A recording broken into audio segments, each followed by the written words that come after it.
Eric, how old are you? 11. And you're about to drive A car. a car for the first time? Yeah. What do you think about that? Cool. All right. Well, we're at the farm, and we're going to give this a whirl. Here we go. Hope so that we don't fall into any trees. Somebody's going to run out here. You're doing good, Eric. Can you say hi to Mom? Hi, Mom.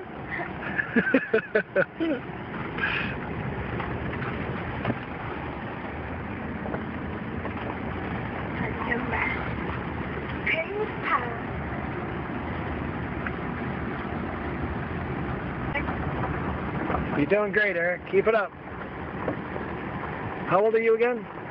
11. Oh, boy.